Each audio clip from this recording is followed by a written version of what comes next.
Well, we're live. Welcome, everyone, around Glasgow, around Scotland, and around the UK and internationally. I'm Alan Miller. I'm one of the co-founders of the Together Association. And tonight, this evening, we are in Glasgow. We've got a full house, bar a few, because some people have been delayed, because we've got, guess what? The road dug up. It's going to be for 11 weeks because of the low emission zone. And we know that logistics are being suffocated around cities and around Scotland and around the UK. So that's why we're saying that we need elected representatives to hear from us, and we've got to take back democracy. What we got to do, Glasgow? And we've got to free our streets together. Let's hear it, Glasgow, yes.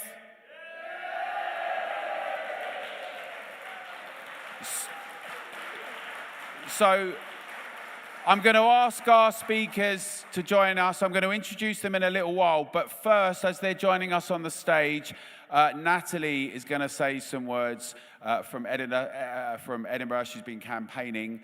And are you here somewhere? No.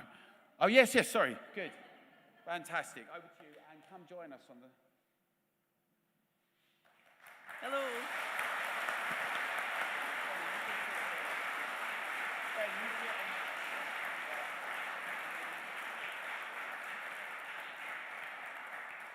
Good evening, everyone. I'm Natalie, and I am a member of Together West Central Scotland. So I've actually come all the way from Saltcoats today, all the way from Ayrshire. So Together West Central Scotland is a group that's affiliated to the Together network. We meet in person every few weeks, usually on a Sunday afternoon. And if you'd like to join us, maybe come along to our meetings, there should be a leaflet on your seat with all the details. If you can't find the leaflet, or if you lose it later, just contact the main Together network, and they should be able to give you our details. So Together was founded to uphold fundamental rights for citizens. Its guiding principles are freedom, free speech, public and accountability. Many of us are feeling financially challenged these days. Many of us are having to work 2 or even 3 jobs just to make ends meet. The council tax is increasing, and the cost of living all round is increasing. And yet, at the same time, our movements are being restricted.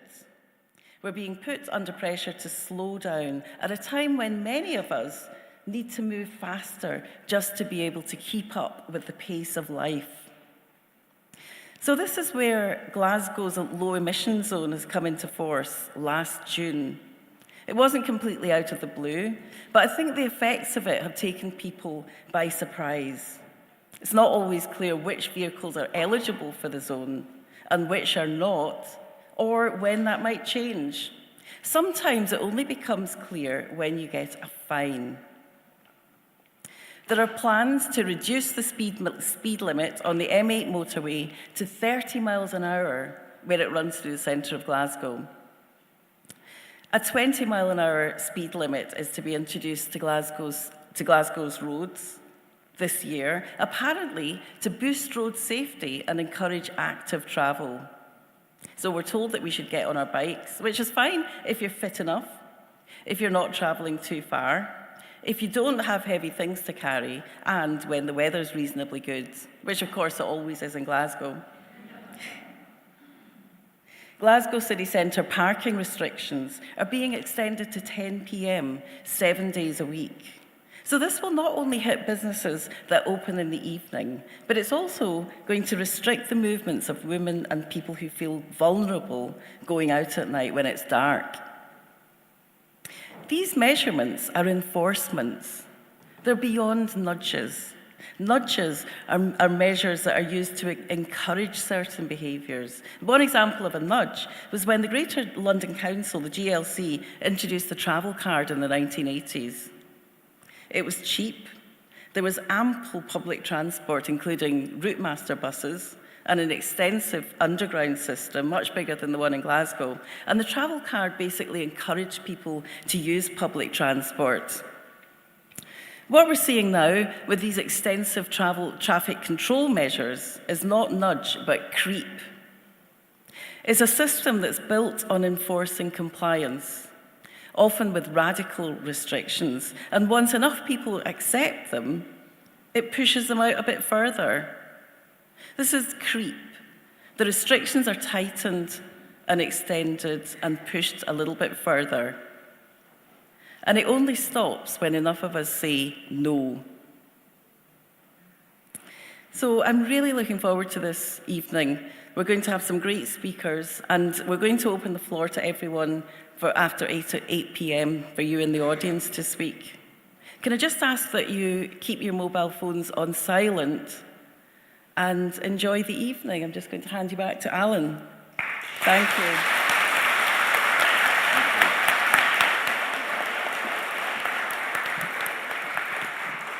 Thank you, Natalie. I just want to start off this evening just to remember someone actually very briefly.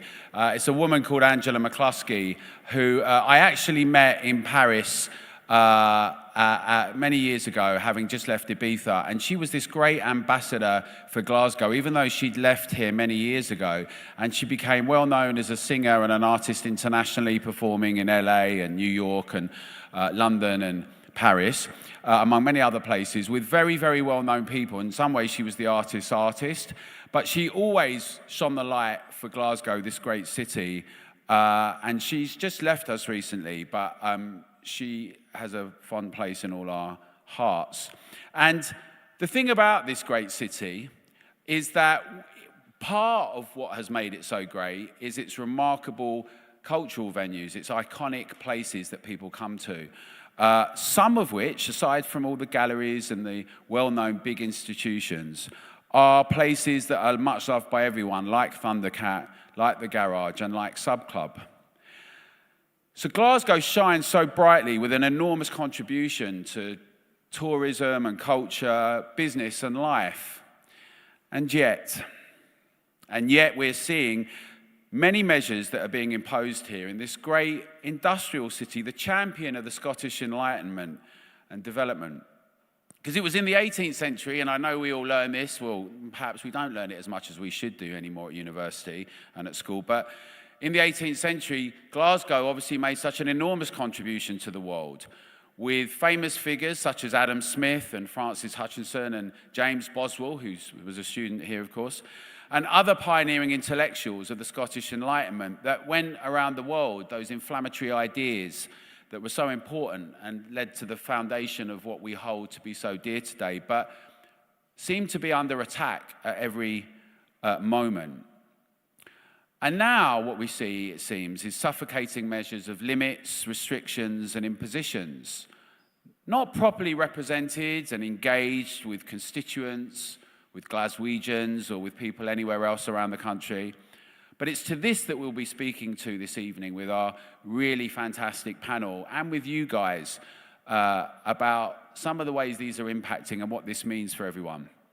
Now, of course, if this had all been democratically decided and we talked about all the costs and benefits, and if everyone in Glasgow had got together and said, I'll tell you what we want to do, we actually really liked pre-industrial times. We liked the feudal system. We liked the idea that there would be tolls paid everywhere. We want to have cameras and restrictions, and actually we don't like things going on at night or in the day much, so that's what we're going to do. And if the majority of people had all agreed to that, I would have gone, well, I think that's a mad idea. But you know what? It's democracy. But that isn't what's happened. And I think there's a sense with a lot of people that there's an idea or some ideas that seem to be just the truth or the knowledge or the science. And then those people who are really smart, allegedly, just tell us, all us stupid people, the toxic consumers, the nasty, bad people, that this is what's going to happen. Now, obviously, that's quite a one-sided presentation, but we hear lots of one-sided presentations all the time. So tonight, we're going to have some new ideas, and we're going to try and assess and evaluate the backdrop of how we got here and look at some of the very particular issues of Glasgow. We did invite MSPs and councillors.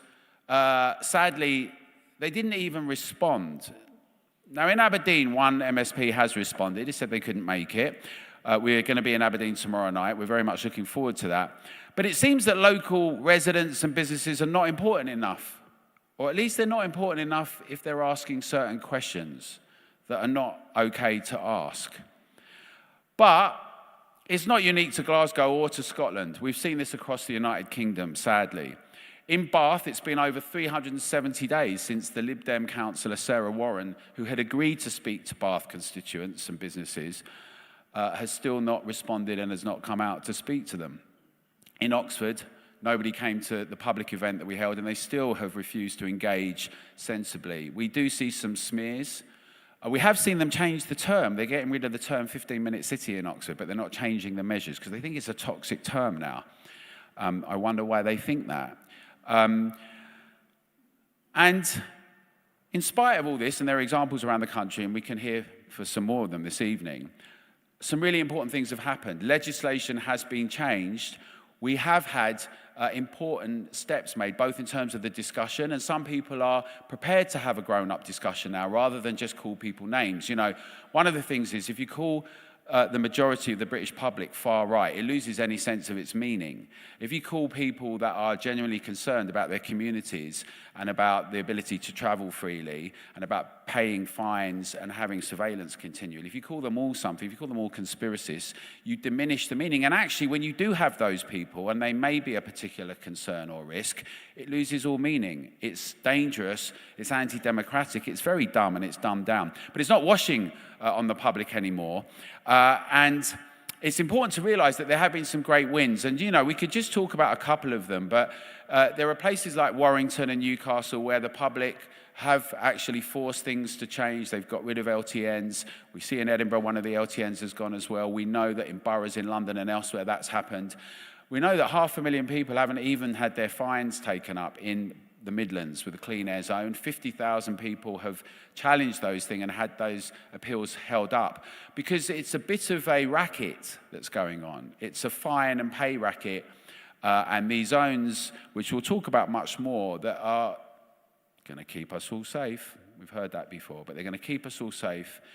But they're going to make a lot of money. And a lot of the other things that are meant to be there are not being focused on, some of the services and the issues. So we're very concerned about all this, and we did want to have a conversation with elected representatives, but we know that there are going to be elections all around the UK, and we know that some are going to be candidates, some are going to want re-election. And remember, councillors are only usually voted in by a few hundred people, so we'll continue to make our voices heard, and it's really important that if you agree with the discussion tonight or some of the things you're hearing, or with just the need to have a voice that's different, that you get involved with together. You've all got a flyer, a leaflet on here, and some of the fantastic volunteers are here to talk to you as well, but there's a link on there and a QR code where you can go to. Because one of the ways that we do these things is by having members. People sometimes say, where do you get your money from? I love that question. It's fantastic.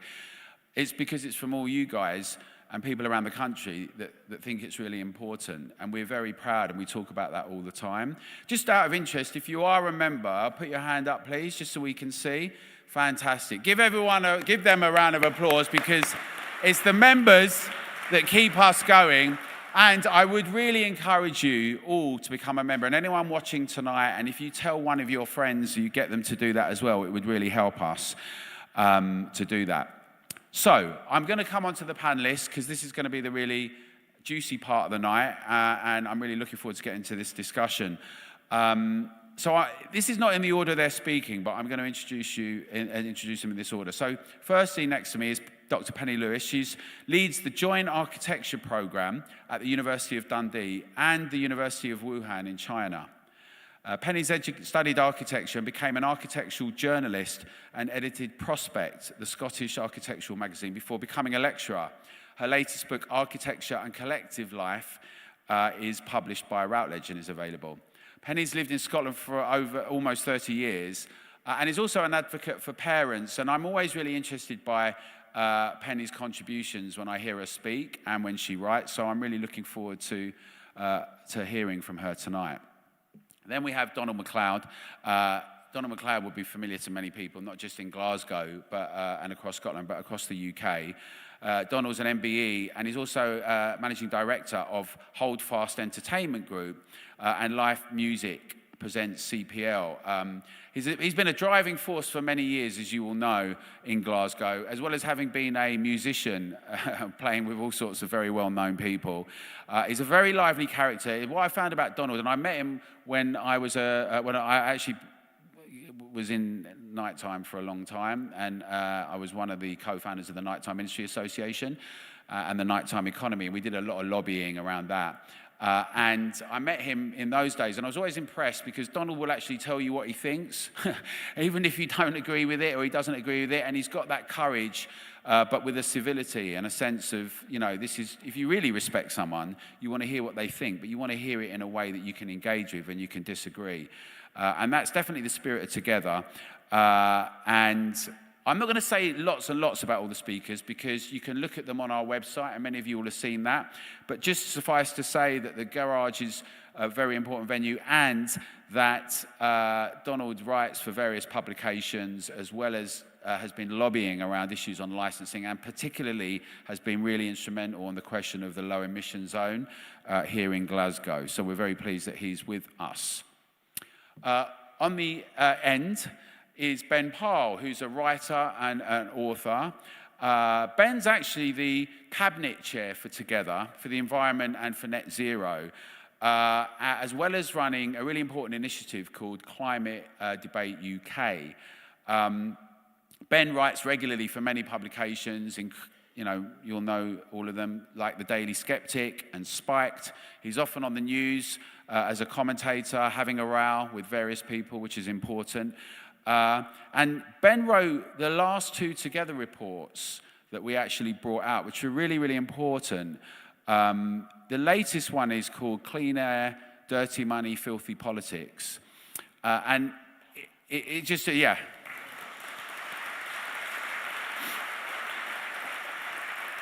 And Ben, I hope Ben's going to talk about some of that report tonight, but it's absolutely shocking when you get to see how the public sphere has been hijacked by the fact that it's so difficult to even have a discussion or have work published in the academy with so-called charities when they're so funded by a few green billionaires. And yet that, at least when some countries, when there's a public censor, you know that. But in these instances, often the MSPs and councils, they're not even getting some of this information because it's just not being had. So it was a really instrumental report. And the other report that got lots of attention, it took a long time till it got published because unlike some other things, everyone wanted to do the fact-checking on it, which is fantastic. I was really excited about it, but the Telegraph eventually rolled with it, and good on them that they did. But that's on the report about 4,000 deaths that the Mayor of London's team kept talking about and wanting the introduction of LEZs, which was absolutely unfounded. And he did a brilliant scoping on that, leading to much public coverage and much more recognition of that that's now becoming more widely publicised. And even The Guardian is saying things like that about the Mayor now. So that was important. And then finally, but certainly not least, is Michael Bergson, another very familiar and important name from Glasgow. As you'll know, he's the owner of Bucks Bar and Thundercat, and his many years of experience running venues in hospitality and making Glasgow such a popular destination experience. As well as managing the Bucks Bar Group, he's also come out and bravely he supported William Payton and the discussion about the low emission zone.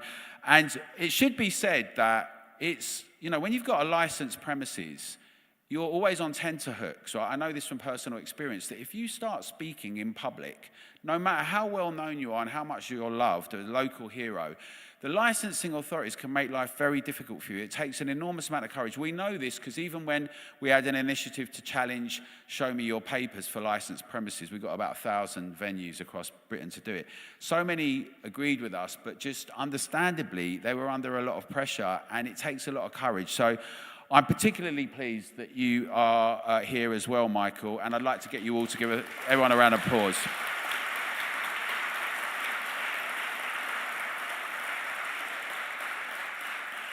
We're also going to be joined by Pam Peters. She's going to speak a little later. She's the Together Ambassador for Scotland and has come over from Edinburgh with some of the Edinburgh team.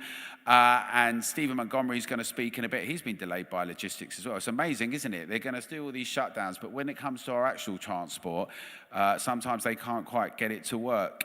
I want to just thank Susie and everyone at the venue, been fantastic, and the AV team, David and Sam. And I want to really say a special thank you to Ali and the Glasgow team and the volunteers who have all made this work really brilliantly. I can't name everyone, but put your hands up quickly just so people can see the volunteers, Aisha and John and everyone. There we go. Give them a round of applause, people.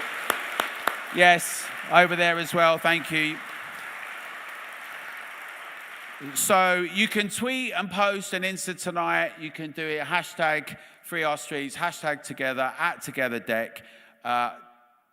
Don't spend all your time joining right this second, but do join us. And now I'm going to ask Ben Pyle to address you. Thank you very much for speaking a bit.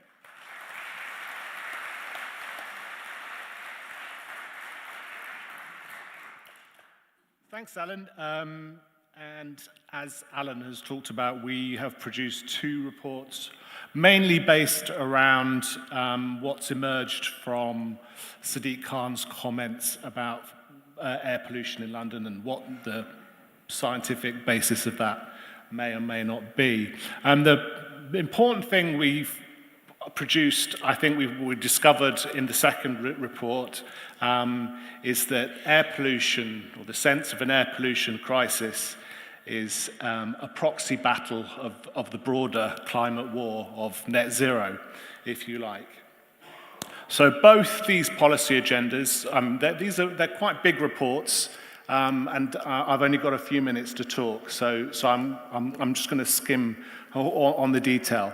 But both of these reports are about, and both of the policy agendas, that's the air pollution policy agendas, that might be low traffic neighbourhoods, clean air zones, or what have you, and of course net zero, they are both based on this idea that there is a crisis, an air pollution crisis, a climate crisis. So in a first report, which was produced over a year ago, we followed the science. We as we are instructed to, and we found it disagreed with Sadiq Khan. And it was quite explicit. It says, don't use deaths as a metric of risks. And that's quite important. Because underneath all of this data, which claims to find the evidence of 4,000 deaths, in fact, people's lives are getting longer. And if you take a look at how long people live and how much air pollution they've been exposed to over their lives, it turns out it's the wealthier London boroughs in which people live somewhat longer, right? Whereas Sadiq Khan's claims that 4,000 deaths are attributed to air pollution, it turns out that people's lives for most of the last of the half century have been increasing, or life expectancy, that is to say, by 73 days per person per year. So this is cumulative. Every year, your life expectancy increases by 73 days. Now, the actual only sort of statistical, if you use a statistical model to estimate the impact of air pollution on your life expectancy, you potentially lose about 64 hours a year. So on the one hand, you're gaining 73 days a year, and on the other hand, you're losing 64 hours a year. So this is the kind of the mess that is the science underpinning these kind of policies. And that is why scientists say this is too messy, the data is too messy, the science is too unclear to provide an estimate of mortality or an estimate of mortality risk relative to air pollution exposure. So what we point out in our report, in the first report, is that economics is by far the much bigger determinant of health. And so it turns out, and then there really is a consensus in science on this, an increase, a post-housing income increase of £416 per year, that's per person, will extend your life by 0.6 years, right? So that's the effect of air pollution mitigated by something as almost trivial as an increase in your income of £416 a year. And if you're still battling with that in your head, most households just had to find an extra £1,000 at least a year to pay their energy bills, right? So if you didn't have that income, if that disposable income wasn't taken away from you, you would potentially, according to these statistical models, live 1.2 years longer, right? So what politicians should be doing is focusing on economics, not on sort of regulating our use of streets. Now, it turns out, not based on work that I've done with Together yet, the same is true of the climate crisis, and that the idea that there is this global emergency that's underpinning the net zero policy agenda. And I would really like it if you get the time to go and watch the video we produced at Climate Debate UK. It's on our website. It's called Why There Is No Climate Crisis and Why People Believe There Is. And we point out there, and this is all reflected in the data, there's been no increase in the storms, floods, or wildfires in the world that can be attributed to climate change. There's been no increase in deaths from extreme weather. There's been no increase in poverty. There's been no reduction in agricultural production. And all of these things, and there's about a dozen other things which we would expect to have got worse if there was a climate crisis underway, but which are categorically simply aren't.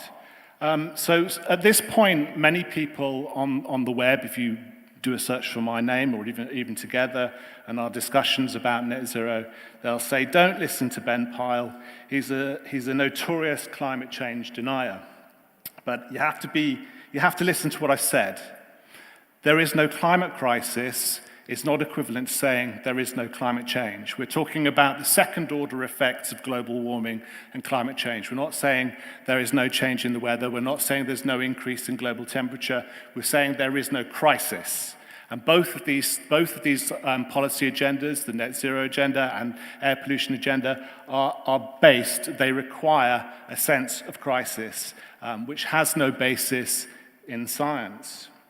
And to repeat those points, nothing has been denied.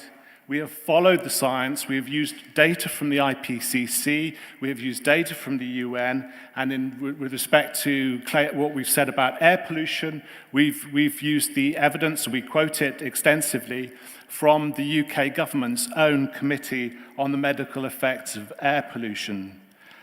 So there is no denial here. We're talking about the science. So when people call us deniers, it's a hollow, empty criticism with absolutely no basis in fact. So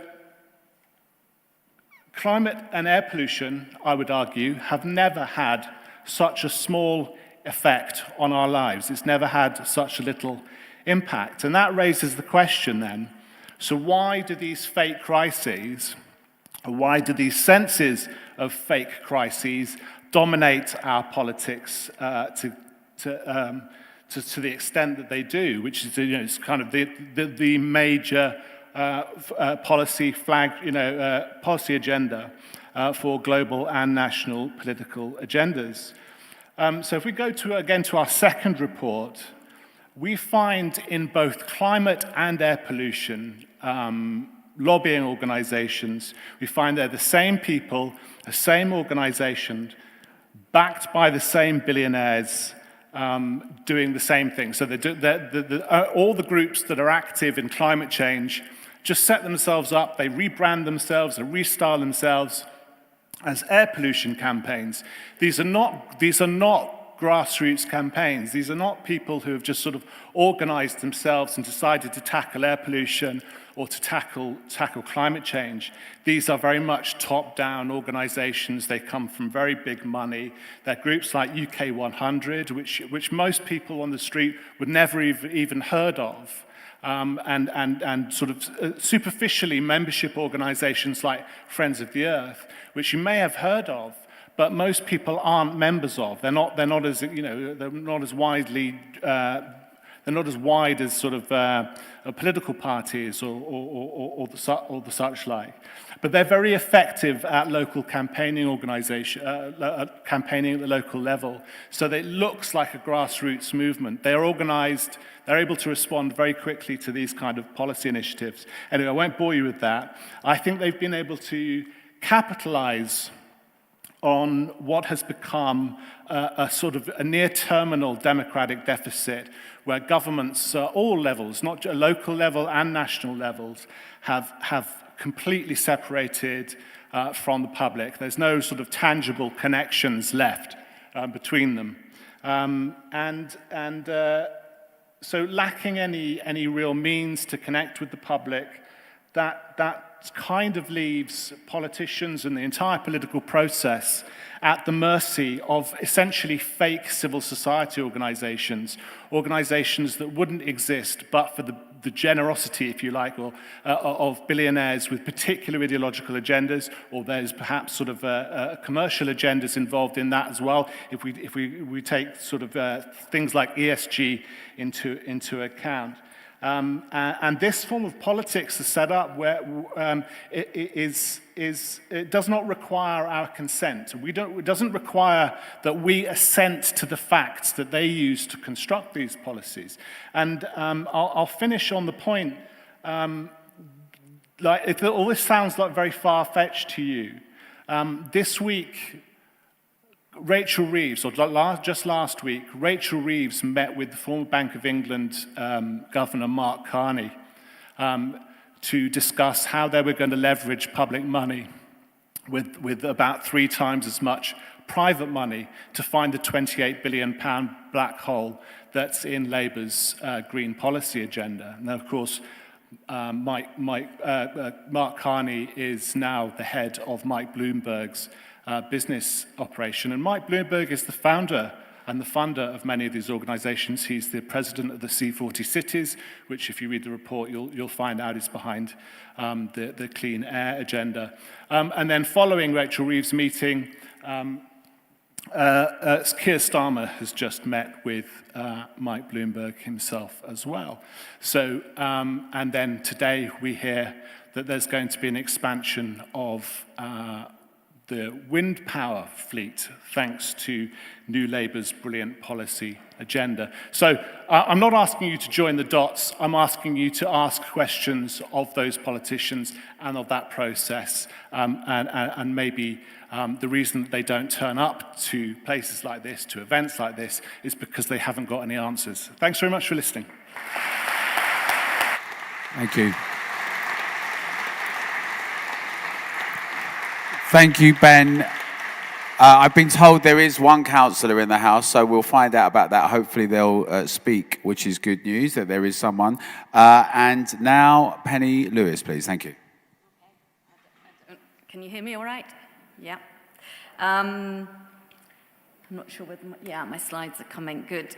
Alan asked me to talk a little bit about planning, because that's what I know about. I'm really very honoured to be here speaking, and I'm very happy to know that Together is doing meetings all around Scotland, because I feel we desperately need some vocal opposition on this question. But my expertise, if you like, is planning, so I thought I'd stand back a little bit and have a bit of a thought about what was going on with planning at the moment. And coming from an architectural background, I don't know if any of you know architects, but generally they hate planners and planners hate architects, so you might assume that I'm going to be biased, but I've tried to be objective about this. If you think about planning as a discipline and an expertise, I suppose it belongs to the 20th century, and that quote that I've put up, "We are all planners now," comes from the 1930s when British Fabians were looking at the Soviet Union and thinking, oh, okay, so the state has to get involved in organizing things in a much more direct way. And they sort of conceded that all politicians were planners. All politicians recognized that the state needed to take a certain responsibility for the organization of elements of infrastructure and public services. What are we now? How would you describe, I mean, I don't necessarily agree with that idea, we're all planners, but that was the 30s. How would we describe the situation 100 years later? I am kind of searching around for a short way to capture it, and I'm writing a book about the German-American philosopher, political theorist at the moment, Hannah Arendt. And she had an expression sort of explaining what was going on, and she, in 1950s America, and she said, what we have now is rule by no one.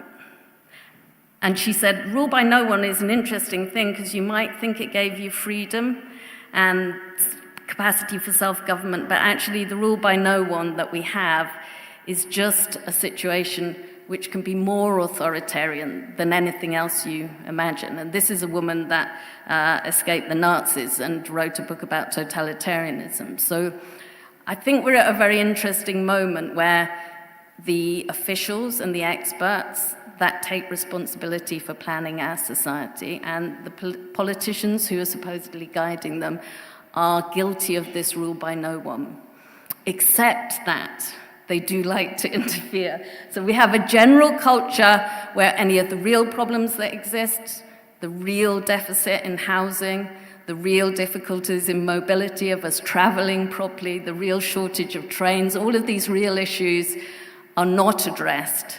But then there's this incredibly authoritarian interventions that they're making to change our behavior, basically. Planning has become behavior management, not projecting, not imagining, not having vision, not thinking about how to make people's lives easier, but about controlling our behavior. So I think that's the context, and is that the right way? Where do I point it? Yeah, okay, sorry, it's not a history lesson, but I think it is useful to look at this drawing, because this is the drawing that we show to all students who want to know the history of the planning movement, and we say, you know, around 1850, you took the map of Paris, and Haussmann decided that Paris, and others decided, you know, that similar cities in Austria and Germany and other European cities, that they weren't efficient enough, that they weren't rational enough. And I think, you know, Haussmann was right in respect to that. The development of the car meant that you needed to transform the way that you looked at the organization of the city, and therefore he put these avenues through Paris. You're probably familiar with this image. And people on the left make the point that it was about crowd control, that he didn't want the working class coming out onto the streets and protesting. And other people say, well, yeah, we lost our heritage, or we lost some of the most beautiful buildings in Paris. But there is the argument that the city needs to change with time. And that's a very good argument, I think. It makes sense. I put a little quote there. I don't know whether you can read it, because there's a very good Italian theorist of the development of modern town planning called Leonardo Benevolo. He's an Italian. The Italians are really good at thinking about the city and how it developed. And he said, when Haussmann was making this plan, he was a bit tortured. And he records the fact that Haussmann said, and we all think of Haussmann as a sort of like very aggressive city maker. He says that Haussmann said, or reflected and said, this is a problem, because while I'm doing this, I'm thinking about the citizen and the concrete rights of the citizen, but at the same time, what I'm working towards is the rights of this abstract administrative entity, the city. And I think that's a really interesting way to think about planning, that there's always a tension. Planning emerges in democratic societies with the idea that the citizen should have a degree of self-government, and it's about us having our say about the way the city is developed. And at key moments in history, like the moment when this hall was built, Certainly the elite of Glasgow had a very strong voice in terms of the formation of the city. And then at other moments in history, that capacity of the citizen to speak is completely overwhelmed by what he called the administrative machine. And I think that's an interesting idea to hold onto when we're thinking about any of these discussions. I'm sorry if it's getting a bit academic, but to me it kind of makes sense, because I think about what's happened in the last 100 years or 80 years. I'm pointing it the wrong way, aren't I? Am I pointing it the wrong way? Where should I be pointing?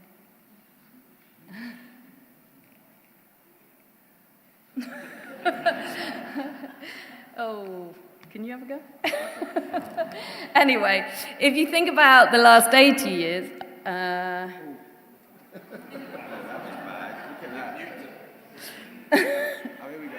okay, that's not the right That's, can you go back? Go back, go back. Okay, yeah, go forward. Okay, you don't need to look at that. Go forward again. Yeah, if you think about the last sort of 60 years or something, when the planning system really developed and the state took responsibility for planning, it's in the post-war period. And actually, there's a tendency to think about that now in a very negative way. Can we get the next one? Sorry. This is Basil Spence, who, if you remember, did the Gorbals dampies that were demolished in 1991 or 81, I can't remember actually, 81, and was responsible for quite a lot of the best sort of modern housing. Not working? Okay. I can see the next image. Anyway, if you think about the post-war period, oh, great. They were a bit patriarchal. They did kind of think they knew what was best for us. People like Basil Spence is incredibly posh when you hear him talking on old BBC films. But because of that balance of forces that Houseman was reflecting on, I think that they were responding to genuine public needs. I mean, there really was a desperate need for housing. The new towns was a genuine desire to give ordinary people better accommodation. Cities like, or towns like Cumbernauld did not come out of a mealy-mouthed desire to get us to behave differently. It came out of a genuine aspiration to give people mobility and something else. Now, I don't know what people in the room think about Cumbernauld. You might think it should be demolished. I know a lot of people that think it should be demolished. I think we should keep it because it's one of the best sort of indications of Scotland when it was at its most ambitious of what was possible. It's also one of the best symbols of what dreadful local authorities like North Lanarkshire Council can do when they're left in control of a situation without any political accountability. But the important thing about Cumbernauld is it was organised around the car. And there was a belief that there was a connection between real physical mobility, that we could get in and drive, that women could drive, that you could drive your kids, all these things, and social mobility. Those two things were connected in the public imagination. People were voting for it, and the places we made were a consequence of that kind of optimism and response to human need. 1 minute. Okay, can we go to the next slide? What do we have now? This is the Wynford estate. I don't know how many people in the room are aware of what's going on in the Wynford estate. Glasgow City Council want to sell this estate because it's in Maryhill, and Maryhill has come up as a market, is being sort of gentrified, and Glasgow City Council will make a lot of money. God knows what they're going to spend that money on, probably ridiculous things, but the plan is to recognise the value of that land. The local residents don't want it to be sold, or a proportion of the local residents, those that remain there, don't want it to be sold. The campaign that the Wheatley Housing Association has run, and remember that Wheatley is not an independent organisation, it's just Glasgow Housing Association, the council's old wing, now transformed into a sort of supposedly independent body. The campaign that Wheatley's run against the ordinary tenants in this place is absolutely despicable. So they claim there's been consultation. Can we go to the next? They claim, can we go to the next? It's not, it doesn't matter. They claim there's been consultation. They have bullied people, local residents in this area. They've actually encouraged the police to bully people in this area and to sort of question them and make life so unbearable that people decide to give up the ghost and leave. But they say that they've had participation, and increasingly I find this in all planning discussions that take place, that we have a political class who think that consultation means issuing a set of questions to their friends and then getting their friends to answer them and come back. There's no sense in which these individuals who are making big decisions about the city and really brutal decisions about ordinary people's lives are accountable to anyone. And if you try to hold them to account, what becomes very clear is that they will target you and they will brand you as being backward or ignorant or car lovers, petrol heads, or anti-gay, or, they've got a whole platform of language that they use to describe people who want to question them. So I've had my time, haven't I? But I think my general point would be planning is always attention. And if ordinary people aren't out creating their own language, vocalizing their own aspirations, asserting their own needs, then the machine takes over and we need to kick back against the machine.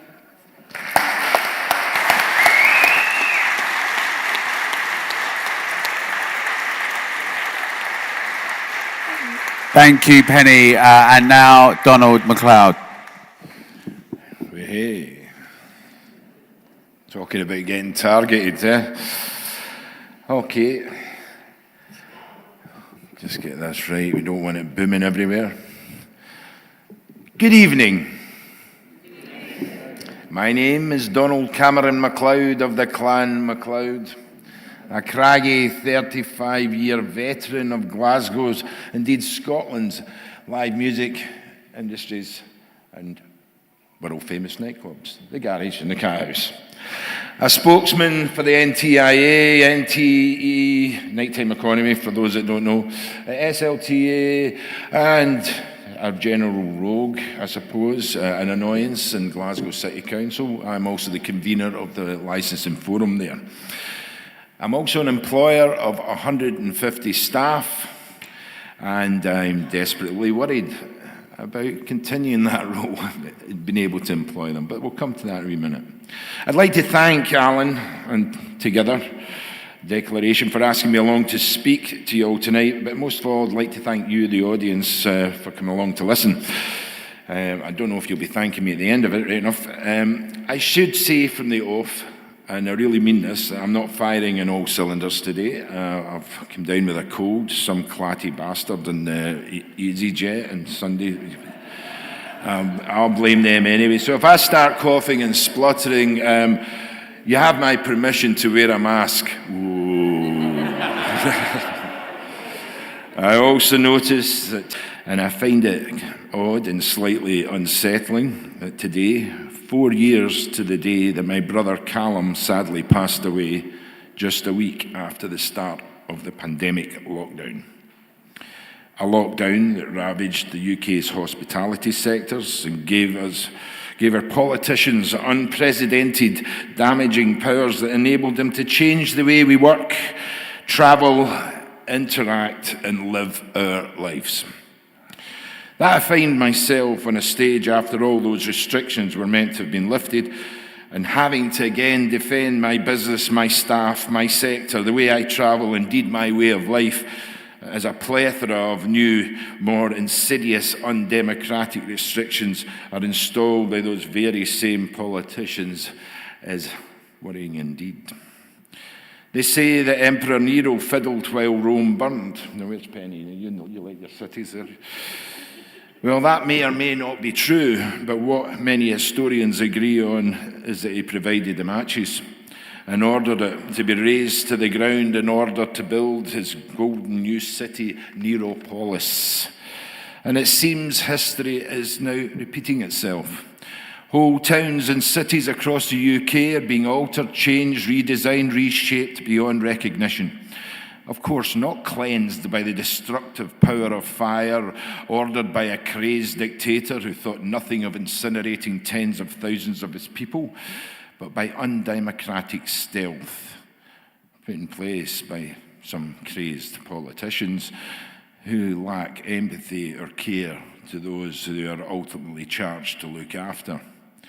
I find it hard to comprehend or understand what is now happening to this great city, or indeed many great cities around the UK. It is the worst I have seen it in my 35 years of building my business here. And I built quite a large, successful business, only to be destroyed in 2012 with the financial crisis, but built it up again. It is now seriously under threat. We've had a LEZ imposed, a low economy zone, despite there being no air pollution problem. Public consultation on that very policy was ignored. So what's the point in filling in a public consultation? The fines are disproportionately set at a level which hits the lower income families, most importantly, deters people from coming into the city. Bike lanes are rolled out and bus gates despite there being no demand. Well, there's demand for buses, but try to get ones are fucking, joke, no way. Parking charges have increased and are threatened to be extended to hours. Our streets have been dug up and left in potholed ruins. Congestion charges are also being threatened, and there's the ominous threat of LTNs, but that's happening anyway. It's happening in your area. You just don't notice it yet. We are in effect being driven off the road, and with poor, unreliable public transport, visitors are staying away in their droves. There is no help being offered, no consultation, no mediation for those businesses affected. The Small Business Federation, Scots Hospitality Group say that 1 in 4 city centre restaurants, pubs, clubs, theatres, venues will be hit if parking charges are extended to 10 p.m. For many, it will be last orders. Over the half respondents in a new poll say they will have to reduce hours or staff numbers if these proposals are carried out. And I should caveat this, at the moment there is people out there that say, I'm a liar, I'm talking shite. So even though you're having to shut your doors in some places. Staff recruitment will be affected if these proposals come through, and football will drop further. The Federation of Small Business are also very concerned, as are the Scottish Hospitality Group, as are the whole industry, the whole hospitality sector, that hundreds, if not thousands, of jobs will be lost. And that's a very real possibility. We should remember that Scotland's tourism and leisure industry was the third biggest employer in the country, with 250 to 300,000 employees, and it was worth in the region of 6 billion GVA. Glasgow once had 16,000 full-time, night-time economy workers, and that sector alone was worth nearly £2 billion. I doubt it is anywhere near that now. We asked for rates reduction, one that was twice given in England. It was ignored. We asked UK Gov for VAT reduction. That was ignored. We asked for parking charges to be reduced, not increased. Ignored. We asked for late night exemptions for LEZ to be put in place. Ignored. Over 15,000 people have already petitioned the council about these parking proposals, and guess what? Ignored. Business tycoons, Willie Hockey and Sir Tom Hunter, major employers, major industrialists, people we should look up to, people that should inspire us and do for many, have also asked that the barriers such as LEZ, increased parking charges, be removed to encourage people back into the city. And guess what? No, I'm only kidding. No. Is it any wonder that in a recent poll from the SLTA and NTIA, 97% of Scots biz said they were not confident in the SNP Green governance. They do not believe that these parties stick up for them. And these are the parties that want to profess independence for Scotland and say they're sticking up for you. And I speak as somebody that used to be one. I've never met a bunch of more lying bastards in my life.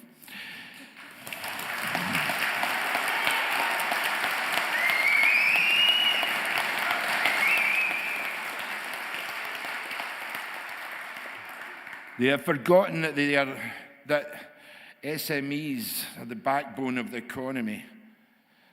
And it's they who provide the monies for our councils and politicians to fritter away. Instead of ignoring them, they should be meeting with them and listening to their concerns and taking them on board before rolling out their avenues, bike lanes, bus gates and traffic management plans. They should be looking at detailed economic and social impact assessments instead of ignoring them. And have everyone affected that's going to be affected consulted and on board before they decide to act, not after they don't.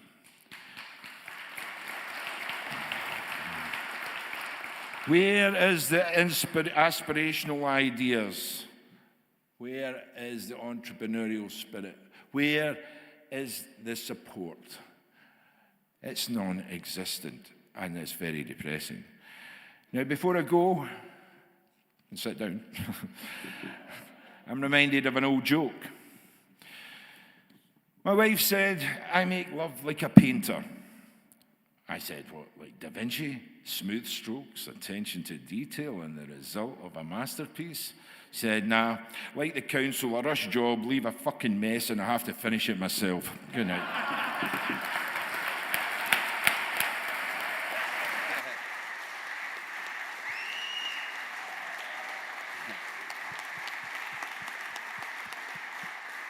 Thank you, Donald. Michael. Thank you very much, Donald. That was brilliant. So, my name is Michael Bergson. I own a few bars in Glasgow, Bucks Bar and Thundercat. You're all invited back later, by the way. And, you know, our industry matters. And I was shocked to learn that the biggest sector in Scotland at the moment is government services in the health system. Biggest sector we've got. That doesn't generate money, that costs money. So it's up to the ones that generate money. Next, it's wholesale and retail, and then there's hospitality. And this government that's funded by our industry largely is absolutely doing its most to destroy it, and it's driving us nuts.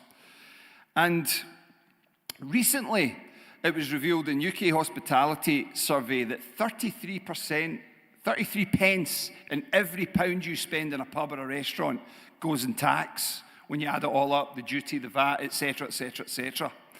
And in England, you had rates relief. It was a tiny amount of that 33 pence. And the money was given to the Scottish government, and they didn't even pass it on. And they did this kind of Jedi mind trick where you've already got a third of my money. I've paid my staff. I've got to pay my suppliers. I'm in debt. Is there any chance I could just not give you any more? Sorry. We can't afford to give you money. How does that work? We're not asking for anything. We're just asking to give you a little bit less of what we've got. So the disdain is absolutely there for everyone. But what they're doing with this money is absolutely insane. So we're in Glasgow right now. The city's an absolute state. There's graffiti everywhere. There's potholes everywhere. Susan Aiken, the city council boss, was on Scotland Tonight last night. Donald was there as well. And she was asked about the litter and the graffiti, and she said, well, habits have changed since the pandemic. And you're like, what? Aye, that was it. I was getting ingredients for banana bread and aerosol cans to go and spray stuff on a wall. No, I'm sorry, you know. Absolute nonsense. This excuse has been given far too long. Speaking of the pandemic, by the way, did you sanitize this after you used it? Have you taken a test? Is it definitely a cold and not... Alan, check his phone, check his vaccine passport, please, before I go on any further. So, we've got a city here that's got a real drug problem, for instance, and we've got 23 rehab beds in this city.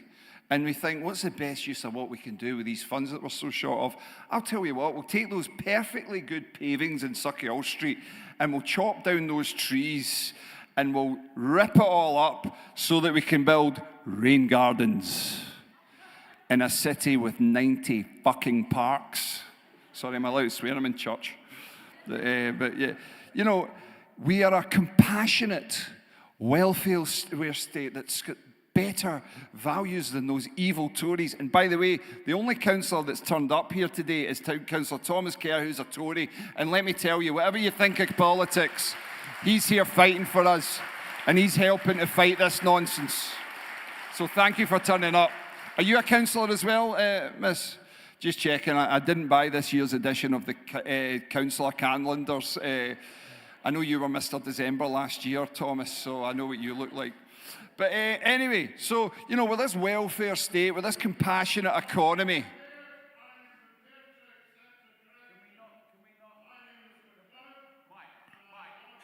Can we not just a minute. Can we wait till after to make contributions, please? Absolutely. Thank you, sir. So, we're a compassionate place that's going to introduce an LEZ and fine the people that cannot afford to upgrade their cars. How does that work? We're all of a sudden being fed this propaganda where we've had years and years of having reduced road tax so that we get diesel cars, and now we're told these diesel cars are the problem, and it's this NO2 substance that's killing everyone. And that's what's going to be it. And if you don't support it and you don't pay your fines, you used to be a granny killer during COVID, but now you're a child killer. Because children die because of this. And anytime I'm arguing with people about this, I say, well, when was the last time you worried about NO2 until you were told to? And then, of course, we're told the planet's burning, we've got to end the CO2. But these people with diesel cars are being encouraged to get older petrol cars. Because let's face it, if you're a single mum and you need your car to take your kids to school, to get to work, then you're going to have to comply. You're allowed to get older, cheaper petrol cars than you are. You've got to get rid of your newer diesel one. It doesn't make any sense. So we stood up against this. Myself, Donald, gentleman Jack Irvin that's here did the PR for it, and Liveable, you, Mr. McManus, Paul McManus, drummer from the band Gun, great band, who was absolutely put everything on the line to help support it and fund it. And we lost. So we lost our money as well, by the way. But that doesn't matter. We made a lot of noise about it, and that was worth something. And at the end of the day, why did we lose? Well, the thing is, first I just have to quickly explain. I always had a vision, when you hear about these stats, like for instance, the one you keep hearing is the pollution in Hope Street is horrendous, right? I always imagined they would maybe have some really technical machinery out there that really scientifically measured the pollution in the air, and it was so accurate. The way they do it is they have these little test tubes. So for instance, you have a little cheap, inefficient test tube in each of these measuring points. So for instance, there's one outside of Central Station. There's one under Central Bridge. The one outside Central Station is right next to a taxi rank, which has got diesel cars, diesel taxis lined up there all day. So they managed to make it look as bad as possible. And even at that, it was still below the legal standard. So before all these fines were set to come in, we'd actually achieved what we were meant to, but the fines still had to be brought in. And it's because they're short of money. And the reason they got away with it is because they had a modelling report from 2017. Now, is that familiar? We're going to have to put these restrictions on you, and it's all justified by modelling. Doesn't matter if it was accurate or not. So you can see a continuation going on here. Now, just to finish on a positive note, because I think there is something positive that we've got to learn from this. Now, we've all been watching this nonsensical COVID inquiry, okay? But one bit that really interested me, remember the Omicron tsunami that never came, that Sturgeon said, Christ, I feel like Sturgeon standing in this wee thing. She loved that, didn't she, that podium? So, Nicola Sturgeon, oh, the Omicron tsunami's coming and it's going to kill us all. And then England went ahead and it cancelled Hogmanay, we're all going to die. And then you had bloody England went ahead, you guys went ahead, New Year's Eve parties, full football stadiums. Guess what happened? F all, and the levels were higher, or the positive test levels were higher in blooming Scotland than they were in England. So it never came. There was a bit in the COVID inquiry. It was messages that came out. It was Humza Useless. I can't remember who he was talking to. He was talking to like Debbie Shriddar or Professor Leach or Nicola Sturgeon. One of these maniacs, right? So he's talking to them and he said, oh dear, this is about January, we've lost the dressing room. Now, for those of you not familiar with that phrase, that's something used in sport when a manager's trying to tell his team what to do. He's giving his commands, he's giving his instructions, and the dressing room aren't listening and they just go out and do something else. That's what we need to do. They need to know they've lost the dressing room.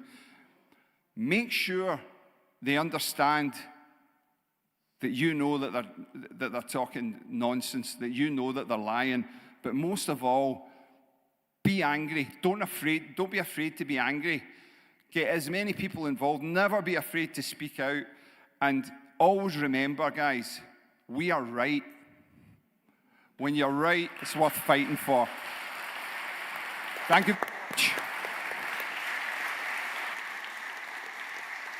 Brilliant. Well, thank you very much to everyone. I'm going to just have a little conversation on the stage with the speakers. Just leave that there for a second. That's going to go down in a minute for when we all get a chance to speak. And so I want to just throw something out, right? I want to do it for you, Ben, firstly, because we've just heard, we've heard Penny talk about planning, and she mentioned technocrats and the relationship between the public and, you call it the elite, but people who made decisions in the past. And in the past, the idea of the public maybe was a bit more prominent, either for the state or for asserting themselves as individuals. We've just heard, you've obviously written this report, we've just heard from both Donald and from Michael, very, very moving, real-life consequences for businesses that have been here for a long time. And like a third of Scottish returns, the sector was. And obviously it's across retail and it's in a number of other sectors. All these things have an impact. What's going on? From your point of view, is it that what's happening? Is it just modelling and the experts say, do they genuinely believe this thing? From your point of view and the research you've done, what is going on? Are they just so far removed from the public? Are they just contemptuous? Do they just think we're all crap? What is going on? Why would a city kill itself in the name of keeping us all healthy? I think we're still working that out. I think this is a process, and it's often difficult to try to fathom what, if any, kind of thinking is going on at all, or whether just people are following it. But there does seem to be. So there's a tendency which is ideological, very ideological. I call them street-level environmentalists, your XRs. And your sort of angiocracy sort of zombies, quite frankly, and they're not people that are going to engage critically with you because they're very driven by emotion, apart from ideology. Ideology tapping straight into emotions. At the level of local authority, and local government, I've met these people and bumped into them and tried to have conversations with them. Quite frankly, they'd sooner spit at me as a climate change denier, which again, I'll point out I'm not, than have a conversation with me. right? They're almost as irrational as the XR types. And then you've got the technocrats, the likes of the Climate Change Committee, and I believe there's a Scottish one and a UK-wide Climate Change Committee. And I was wondering that they produce all this material, all these claims, all these reports of their own, and all these analyses that feed into the governments and to the UK government and to the Scottish government, and a lot of it's really challengeable, just as Sadiq Khan's claims are challengeable. And I was like, why don't they respond to this? Why don't they reply? Like we're pointing out that there's a problem in their thinking. And the simple truth is they don't have to. There's nothing holding them to account. We can't hold them to account unless we're all working together to force them, or they're humiliated by the press somehow. That's the only way we can get a reaction. So I'm sorry to not be able to answer your question, but I think there are a multitude of things, of alignments going on there, and some of it's going to be money, some of it's going to be ideology, and some of it's just going to be sort of like the place where we are, this sort of post-Cold War, post-modern malaise that we're in, and people trying to make sense of things. So, I mean, Donald, you've obviously you spent a lot of time here making a lot of money for the city, bringing a lot of tourism, lighting up our streets, having it a fun time. And yet I was so sad and infuriated when I was listening to you, and I know the story somewhat about what's been going on here. From your point of view, the people that are doing this, why, when you've spoken to them and challenged them, and I know they're not listening, but can you get any sense from them about what is the real reason? I mean, it doesn't actually seem to add up. What would you say about their motivation and what's going on? Well, just to come back on you there, most people were laughing when I was talking, No, there's a new breed of politician in my view. I'm old enough to remember the old days when politicians, everybody would listen to fucking bonings, but there was a respect there. They don't have a respect for the people with a different view. And it's the classic. I might disagree with you. I might hate everything you say, but I respect your right to say it. Now that's basic democracy. And yet they don't. There's, it's a malaise, but it just seems to be a teaching. I find it quite contemptuous of what goes on. So I'll disagree vehemently, as you notice. I go into the council, I'm in there a lot, and I will disagree with them then. So at that, there's also, they don't then start screaming at you in the council. What they do is they ignore you. Because they don't need to do anything but that. They're in power, so they respect their own power. I find it insulting. I think we all do. I think we need to see a sea change in the behaviour of our politicians from all parties, because we get it from all sides.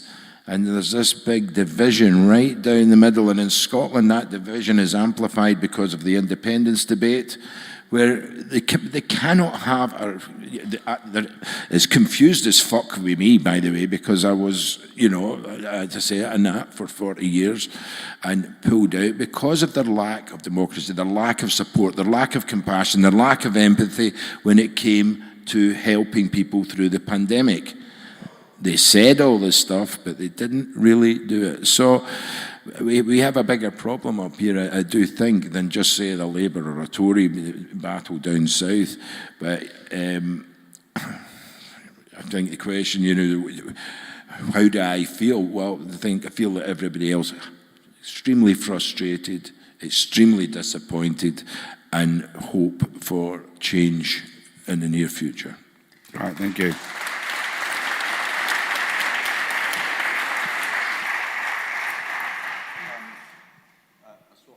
Might be confusing. There you go, thank you. Penny, it was terrifying, this rule by no one idea, Hannah Arendt, and it sounds, who also obviously wrote about totalitarianism and authoritarianism, but yet it seems like we've got this authoritarianism but no authority, sort of weak authoritarians. we've got models, we've got so-called experts. You talked about a kind of a political accountability and a relationship between people making decisions and the public. We hear about the contempt shown. You know, we were told often the evidence says this, or the science says that. You were speaking to a thing about a sense of judgment and what's needed politically, it sounded like. From your point of view in the discussion about planning and its relationship to the public and politics, how do you see that? How do you, firstly, how much of a problem is it where we're at now, and how possible do you think it is that that can change when people do things? Big question. I mean, I used to live in Glasgow, so I left Glasgow just before the referendum. And I remember being really shocked coming back to Glasgow just after the 2016 election when the SNP took the city, basically. And I remember being most shocked because I didn't really know anybody from, I lived in Pollockshire, so I didn't know anybody from the SNP at that moment. And it kind of struck me that almost overnight, a new political establishment had been created in Glasgow, and it was people who hadn't won that authority by winning arguments with people. They'd almost won it by accident on the back of the failure of the referendum. And that's a really problematic thing. And obviously these things are going on all over the world at the moment, and the rest of the UK has a lot of problems. But I think in Scotland we've got a particular problem, that we've got a political class that appears to have the support of people, but actually has no relationship with people at all. And so they're really high-handed and almost abusive when anybody constitutes an opposition, and they're not used to seeing an opposition. They don't know how to conduct basic political debate. So that's our politicians, and then we've got all these professionals, the planners, etc., who I think planners always have an inclination to think, and architects as well, that you can make a model and people will live by it. That's what Houseman and Benevolo was saying. When planning first comes about, it's the idea that you can create an ideal and then the people will fit in. But it's usually been moderated by the fact of politics, that people assert their interests. And at the moment, we've got no expression of ordinary people's interests at all. So you've just got the experts, who have got no ideas, really, apart from controlling us. And then politicians who haven't really got an ideal. I mean, I must say, the climate change thing, I always struggle, is it ideology or isn't it? It's not really an ideology, is it? Because it's just based on fear and panic. It's just about creating a culture of saying human beings are damaging, whatever we do is bad and harmful, and we've just got to try and stop things happening. So it's an ideology that's just based on fear, I think. Just to push you a little bit more, because it seems to me that we in planning and city centres, town centres, there's been a kind of disgust with the public for some time. And on the one hand, you've got busybody interventions, private security, whether it's like the demonising of homeless with spikes on chairs and nudges all around. And I think that nudges can be really insidious and anti-democratic. They're not just these nice ways of encouraging things, because they're not trying to convince you of stuff. And the public square is not public, and increasingly everything's privatised. And we saw the CCTV move. This was all before lockdowns, which have then intensified all these things. And people have got grave concerns about things like the social credit system that we see in China and moving around. And you know, this question about, is it a bit of a romantic myth about the great, but we see those pictures, those Soviet pictures you mentioned, like, you know, some of the Fabians of the great worker, and they're a bit of a parody for some now, they're a bit of a cliche, some people still love them, but this idea of who we are as the public, right, you know, citizens, goes back a long time. What do you think it takes to have an impact on planners and politicians, for the public, when it asserts itself in any way? How does that happen? Can you see a way that that can happen? Well, the fantastic thing about the city, all the people that have written about the city, is when you come to the city, you don't know what's going to happen. Like, I live in a little village in Fife. I kind of know every day what's going to happen. The same guy's going to walk by with his dog from my front door. You know, the joy of the city that human beings have always found so exciting and exhilarating is at any level, economics, politics, love, any of these things. You just don't know what the outcome will be. And that's kind of a critical part of the human condition, and we're kind of living in a world now where we're told that you can't take any risks, that everything, you should know what the outcome of everything is before you engage in it. And that's why I love meetings like this, because everybody that's in this room were prepared to put that sense of risk to one side and say, no, this is something that is really important in terms of restrictions on our freedom and destruction of our economy. And they came here. And you wouldn't find that in a city, in a village. It happens in a city. So that's my hope. That's what encourages me, that human beings can make things happen that aren't anything like what happened before. And when the government realizes that, they're going to be scared, I think, I hope, anyway. Yeah, thank you. So, Michael, I mean, you talk very passionately, and both you and Donald have already given a great lead, I must say, in Glasgow, and I think it's really important that people stand up. You've obviously spent your career providing hospitality, entertaining people, feeding, drinking them, and you have a direct relationship with the public, much more than obviously politicians, unfortunately, and councillors. You'd think that you know, they'd have a relationship with the public, but you have an everyday experience with them and a very practical, pragmatic outlook about, you know, how to get things done and what it's taken. My question to you is, strike the balance between your positivity about people getting together and making a difference and changing things, and concerns about like what we're seeing. I mean, I've just driven through London yesterday morning, and it was, you know, you get this sense that even though we've had some great achievements, we've got the Department of Transport to stop funding LTNs and livable streets, we've got the Prime Minister to do a review of these impacts, new guidance that's come out telling councils they've got to listen to residents, but, you know, it's just guidance. But at the same time, these measures are all happening, right? How do you see it? How much, I suppose I'm asking you, how do you see the stick bending? How much would you like encourage people to get involved and shape the outcome and see it? Well, in Scotland more than anywhere else, even more so than in London, the main thing we're fighting against is authoritarianism, and it's because of the way the government works in this country. Now, you mentioned,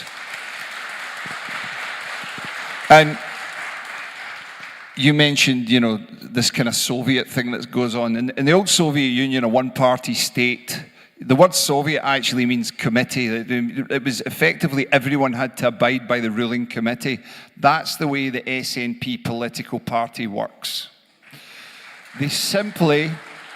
They have a very top-down approach, and no MP or MSP is allowed to speak out against them. They actually have it in their doctrine when you sign up, where you are not allowed to criticise the party. And that's quite a terrifying thing. And what it's led to is you can't run a democracy like that.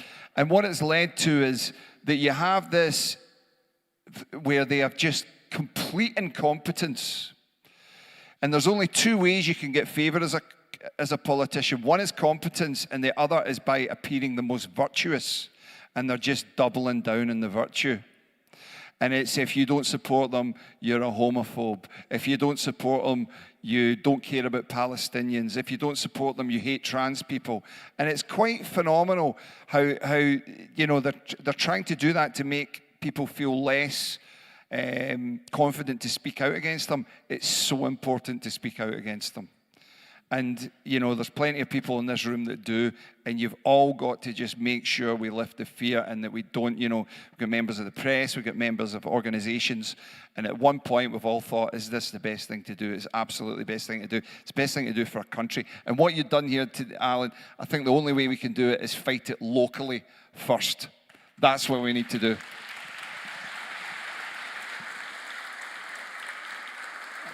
So I'm going to if you want to speak and ask questions or say things, we're going to have, we've got a mic at the front. We're going to take a mic up the top, and you can come down and start asking some questions. I'm going to take rounds of questions, and we're going to come back to the speakers. Penny's going to say something. We're going to come out to you. And just after Penny speaks, we're going to play a video, because I do want to show you a bit of some of the things. I know you know what's going on around the country, but it will just be useful for that purpose. Yes, Penny. Yeah, so at the weekend, I was at a conference that Anne-Marie was at, that women had organised in Alloa, and one of the main things that came up was the hate crime bill, and I think there's a plan for the 1st of April for everybody to be outside the Scottish Parliament to make it really clear that we will not have them policing our language. They will not police our thought. And I urge everybody to come and tell everybody else to come. Those kind of things. Great, thank you. So this is just a little video, and if you do want to speak, put your hands up if you're going to speak. Yeah, if you want to ask questions. Okay, so can we have the volunteers at the mic, and another volunteer come and get this radio mic for upstairs, please. So if you can, yeah, Christine, and then I think John. Yeah, great. So John's there, and so you can start going up if you want to speak, and Christine's going to come upstairs, so you've got one there, and we're just going to ask Sam to play this video briefly, and then we'll come to you guys. You don't have to switch it on, they're on already. You can. An LTN around our high street. This had an immediate impact on our business, which saw a drop in revenue of around 15 to 20%. Neighbourhoods, the residents are allowed to drive within them. They're not. I can go up one road, enter one road, exit one road. I cannot even drive. That the council and the decision-making powers listened to the residents. It's just decision-making willy-nilly without anyone really truly consultant. Our voices need to be heard. The road is not wide enough. You know, we were concerned that if there was a fire, those fire engines, the fire crews, ambulance crews could not get through, could not get set up properly in time, and it would cost them on their lives. It's a strange world where it's a victory to have the freedom of mobility. Common sense and reasonable argument is winning in various areas. We've seen that Edinburgh Council has given up one of its LTNs, that Warrington Council's got rid of them. Newcastle, quite rightly, saw the trial, people were against it. Together, and the association and all the good public, we've managed to get the Prime Minister to have an inquiry, and to get the Department for Transport to back off on livable streets funding and LTNs. It's been a great success. We need to go further together.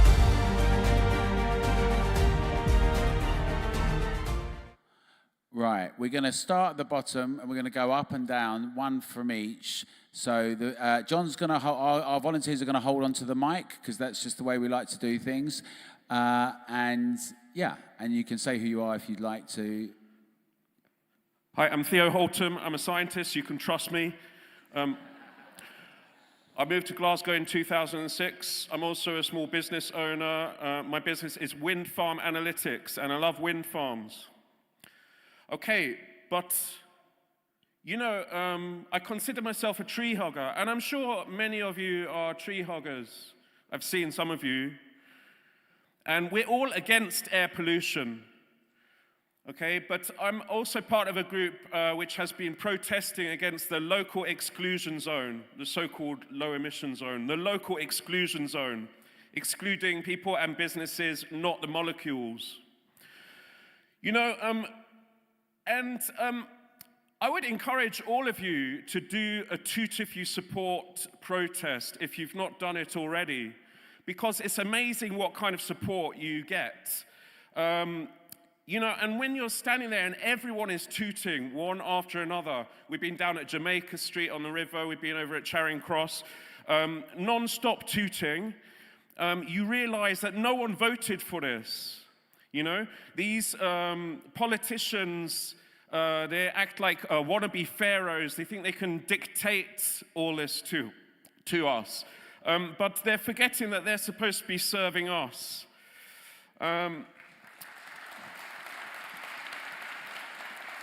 You know, we've got to stop this control freak digital permission systems over everything. You know, the local exclusion zone is unethical. Okay, it's discriminatory. You can't cut down air pollution because you know, of course we're against air pollution, but you can't fight air pollution or indeed climate change if you believe that's a problem by sacrificing fundamental ethics. And, you know, apartheid is wrong, okay? It's not right to discriminate against some people's cars and not others. Okay, also the MOT, we have a UK-wide MOT emissions standard. Okay, it involves actually testing the gas emissions of each vehicle, not just looking up the number plate, you know, model of car on a website, number plate lookup. You know, the MOT UK-wide consistent emissions standard tests each vehicle. Obviously, if a vehicle is in a bad state of operation, it's going to have worse emissions. Okay, thank you. We can have a little round up, I've got please. just one final quick important point, which is that I said I run a wind farm company, and you know, there's a big problem with greenwash, and I think it's very important not to confuse you know, the greenwash from the nonsensicals with you know, to confuse that in your head and think wind farms are a bad thing. Actually, I argue to you, okay, you have to be anti-British and anti-human, okay, if you want to argue that British people or humans should not use the abundant natural resource of wind energy, which is delivered for free. It's zero fuel costs, and that's why it's cheaper, and that can boost our economy, including the nighttime economy, with energy storage, pumped hydro. Okay? Thank you. So please think about that. Thank you. Thank you for your contribution. Have we got some people upstairs, Christine? Or you can, if you want to be on film, by the way, you can come down. And if you don't want to be, you can stand up there because the camera won't get you. But yeah, okay, carry on down here with John. Next one, please.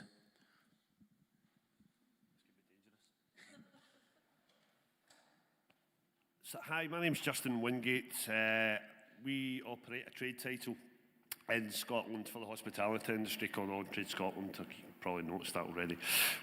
I've got a wee bit of imposter syndrome standing here, especially alongside people like Donald and Michael, who have been campaigning so vigorously and rightly for the last 3 years and more for our industry, while it's been decimated. There was 2 points that I wanted to kind of pick up on after listening to the panel talking. One of them was the engagement with MSPs or people in power, for want of a better word. Myself and Michael recently sat on a show that we run called At the Bar with a MSP, and John Mason for his MSP for the SNP for Ballanark.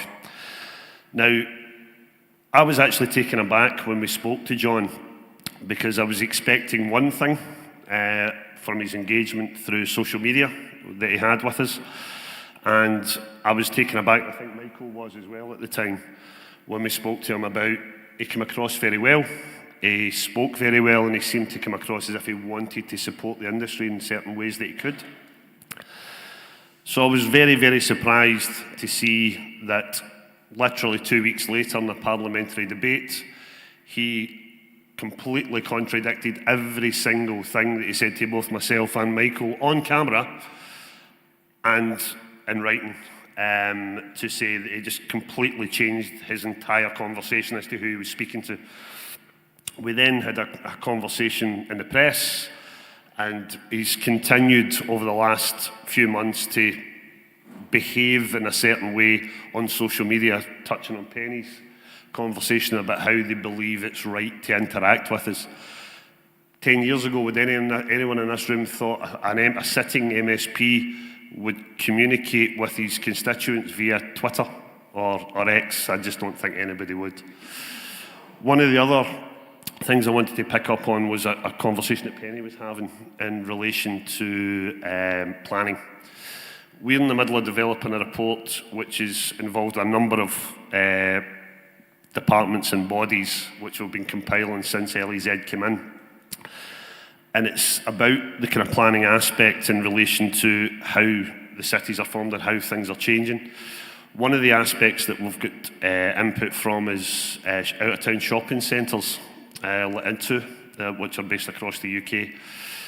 The stats that we've got so far, which we're ready to publish, the actual out-of-town shopping centres, footfall has increased by nearly 37% over the last 12 months.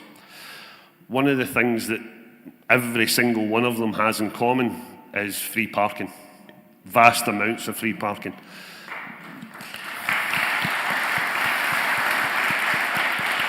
Not a lot of those venues have particularly great public transport services. They're accessible by bus. Very, very few of them are accessible by train, or very poorly accessible by train. But trade in those venues is up considerably. Why would you then look at that stats and those data and think the best way to drive footfall into nighttime economy or hospitality venues which are based in the city centres and drive footfall into city centres is not by reducing parking charges, but by doubling it and increasing it and putting more restrictions on cities which are and hospitality venues which are already being crippled and decimated for at least the last 3 years quite severely. It sounds like madness, and to me it sounds very draconian. It doesn't matter about the colour of the tie of the party. It's not about blue, it's not about yellow, it's not about red, as much as some are worse than others, but that's beside the point. The problem is we all deserve better. The industry deserves better, the people of our communities deserve better, and the people of our cities deserve a lot more. That was all I had to say. Thank you. I must say, for anyone watching and councillors and MSPs and everything, every town and city we've gone to and we've listened to people speaking that have got shops and hospitality and businesses or their residents and families, and when I hear them talking, you really hear the difference between people who are the public and who are very grown up and very sensible. And, you know, with hospitality in particular, but businesses locally generally, everyone's concerned about impacts. Everyone's always concerned. They say, you know, anti-social behaviour crime. We're always thinking about how best to make things better for the community, because without that, you can't operate properly. So these local representatives, so-called representatives, you should take note when you hear these really important contributions. And I'm also inspired to know this is where the new generation of leaders are going to come from, because they're not going to come from people that are contemptuous of the public. So I think it's really inspiring. We've got someone up there with Christine, and then we'll come back to the next one with John. Good evening. My name's Cassie. I'm a daughter of Glasgow, and I'm really gutted at what's happening to my city. And I just wanted to touch on something that was mentioned earlier on during the panel, and the question posed was really, what is this main agenda? What is it, and why is it that everyone's falling in line? Why is nobody standing up and saying anything against it, apart from the citizens? And I'd like to just draw your attention to a report that the UN put out in 2015 called Agenda 2030, and it's basically the death of the citizen. It is the death of independence, and it is the death of choice, and it is a forcing of the nanny state on steroids, and it is really troubling and deeply, deeply dangerous. And I think pretty much every politician that we've got in Britain has signed on and joined that agenda. And I think that is the thing that is driving all of these really, really terrible policies. And it is, it's going to be apartheid again. There's going to be such a division between the rich and the poor. The middle class is they're just beginning to get a taste of what it's been like for the poorer. Yeah, so that's what I think about that. Thank you very much.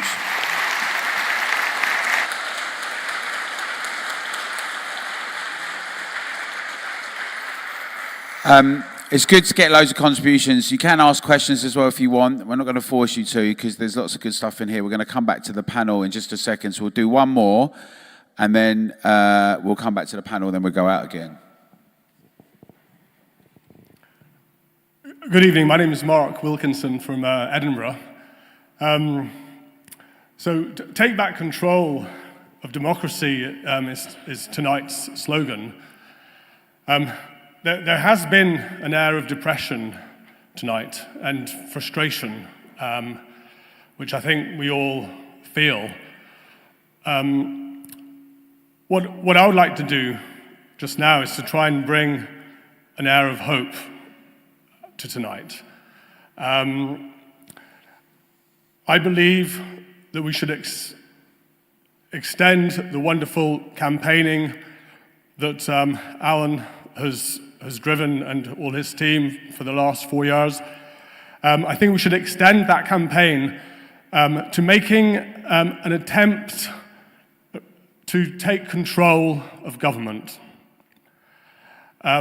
I have come up with a plan to inspire local people all over the UK to create local political parties.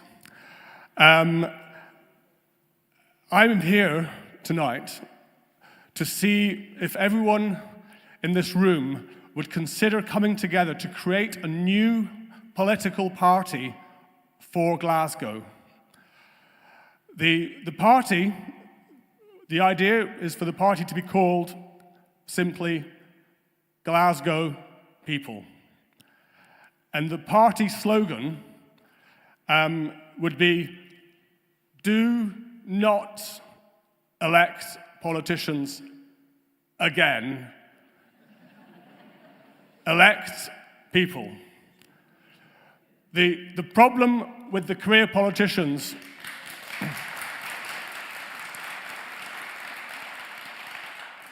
the problem with the career politicians we currently have is that many are compromised because their loyalty to their careers and their loyalty to their party is greater than their loyalty to their constituents who they are supposed to be representing.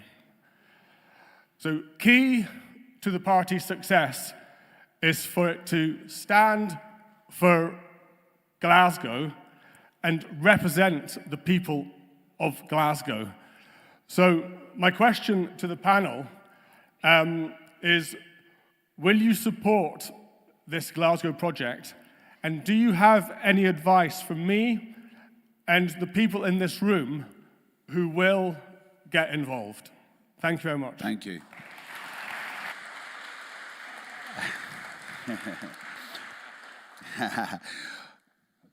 I don't know if I would stand, but I would get behind that and I'd vote for Donald, because this place, can you imagine? Imagine the hedonism. It'd make Berliners blush if he took over this city. Yeah, exactly. So I'm going to ask you, so because also in the year of the election, a lot of people are saying, well, you know, why don't you stand, do this and get all the independents together? Obviously, there's a lot of independents standing, a lot more, certainly as local councillors. And there are new initiatives that are happening. And it looks like that some of the old parties, Labour and Conservatives, certainly got some existential threats. They've got a lot of divisions. Labour's got its own divisions, and so has the Conservatives. What do you think, this idea, but generally, like, you know, there seems to be an I'm not sure if there's an anti-politics sentiment amongst people as well. There's, like, if we separate the thing about can ordinary people change things, and does that always mean if you're political that's the case? But Ben, do you want to have a little go at that and see what you think, and then we can hear if Donald's going to be standing in a minute. What was the... I suppose, you know, this idea of people getting involved much more politically, the relationship between how much you can do campaigning and then actually standing for an election and trying to assert yourself like that. And if it should be just a local thing, like just a local party, or if there is a sense you can have a national project that everyone, all citizens can get involved with, just how you might see that. I think there's an interesting tension between the comment about Agenda 20, Agenda 2030 even, sorry, and then this desire for localism. Just on the first point, right? If you think if you think the United Nations Agenda 2030 is bad, wait till you find out about the United Nations, right? Because that is this supranational organization that kind of has drained this tendency towards globalism, has drained any life, whether it's the United Nations or the European Union or any supranational agency or intergovernmental agency. Always the authority is global. No one ever says, well, who are they? Who's this panel? Who is this? Who are even the scientists? Who are these agencies? Where is their hotline to objectivity, whereas they're unimpeachable. There's that, but people don't want complicated grand projets. They don't want great big, let's change society. But that seems to be the only language that filters down from these global organizations to politicians at national. I mean, it's just ridiculous. You get like parish councils who are addressing the climate crisis. And there couldn't be a more visible departure, even at that level. Something as, I must confess I don't know much about parish councils. But, nonetheless, you get this literature from your local authorities of all sizes saying, this is our priority, this is what we're spending our money on now. There couldn't be a more physical disconnect between even that level of government and the public. But what people want is just the bins to be collected. They want the libraries to work. They want the schools to work. They want to be able to use the roads. So I think it has to be local, but that has to be dismantling the national and the supranational organizations as well. And you're going to need power to do that, because that's where that power has been pulled up to those levels. And you can't just do that with just one party, even if it's a Glasgow party, which is a great idea, but you're going to have to, the Glasgow party is going to have to team up with the London party and the Manchester party and the Cardiff party. So there's got to be some synchronicity, otherwise you are just divided. Has that answered your question? Great, thank you. Do you want to come back on this question, Donald? And are you standing? No. However, there is something to be said about the disconnect of politicians, as we're all feeling it, certainly over the past, since the pandemic, or even just before. We see disillusionment, we feel disenfranchised, we don't feel we're getting listened to, of people from all walks of life. And that generally comes, in my view, when parties are in power too long. We see that down south with the Tories, and we're definitely seeing it up here in Scotland with the SNP Greens. And people start, what can I do? What can I do? But I firmly believe that what I'm doing is supporting and fighting for my rights as an employer, as a boss, as a father, a husband, to protect what I have and stop and stand up against those that are wanting to take it away. Those that have run out of ideas, those that have no skills in business and no clue in as Michael was saying, the SNP government, it's a hierarchy, it's at the top. You don't get promoted there because you're maybe good at economics, or you're maybe good, something about defence or whatever. You get promoted because you maybe like that camper van, Maybe you slept in it, I don't know. But I do believe that, for people that want to start their own parties, why not? If you want somebody, democracy should be open to all. It shouldn't be frowned about, it shouldn't be spat upon. It should be, if you want to go and vote for Labour, vote for Labour. If you want to vote for SNP, vote for SNP. But if you want to start on your own and stand in the soapbox and go for it, go for it. There's been plenty of examples over the years of people that have done that. And in fact, if you look way back in the history of the SNP, there was maybe 3 men and a wee Yorkshire, no, I'm going to say Yorkshire Terrier. But there's people getting voted, independents all the time. That's how parties start. It's how they finish that worries me. So, and I think we should always vote for where your heart is.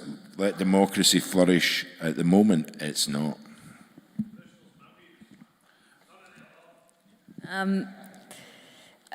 So about a year ago, some people from around Scotland, of which I'm one, set up this thing called the Scottish Union for Education. And we're kind of doing this, everybody that's involved in it pretty much has got full-time jobs. There's a few mothers that are only part-time employed and they do extra work for us between school runs and that kind of thing.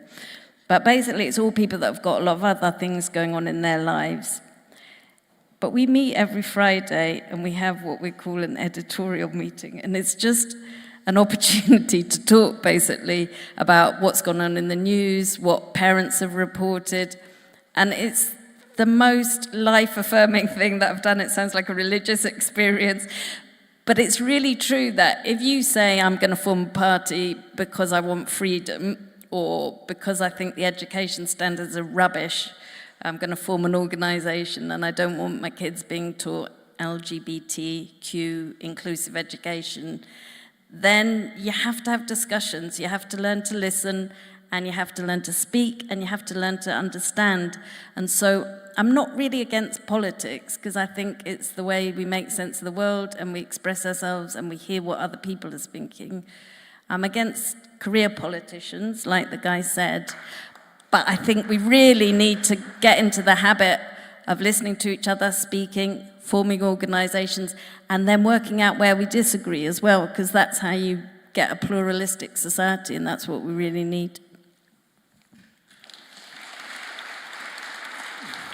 We've got some more people, but I'm just going to throw in something on this, which is that we make the world every day. Let's not be under any illusion. When enough of us decide to do something, whether we're elected in or not, we will have an enormous influence on these weak authoritarians. Because if a lot of people get up and say, we're not going to have that, in fact, you're talking nonsense. And if you don't change that, not only we're not going to vote for you, but we're going to campaign against you, we're going to do things differently, immediately you'll see that this lack of the public, which is getting stronger, by the way, that's why the name-calling is getting stronger and the censorship's getting stronger, but they are not going to be able to stop us. In fact, what we found with these weak authoritarians is now we've begun to fight back and be organised, and remember, it's only been 2 and a bit years with Together. Now we've begun to do that, we're now having a much bigger influence in towns and cities and the rest of the country, and having an influence on national politics and locally, but we need much more. And the way that we do that, and it might be that some people stand and we do that and you get voted in, but the more we get our friends, our neighbours and our colleagues to get involved with us, and those we disagree, and we win them over with hearts and minds, and we get them to commit, the quicker what you want to see happen will happen. And I can guarantee you this, I promise you this, we get enough people to argue something, we'll have it done. So you've got to just ask yourself the question, Agenda 2030 or anything else that's said at Davos, no matter where it is, these technocrats, when we say what we want done here, and enough of us do it and assert ourselves, it will happen. So it's incumbent on us to do that and go out and win hearts and minds with our fellow citizens.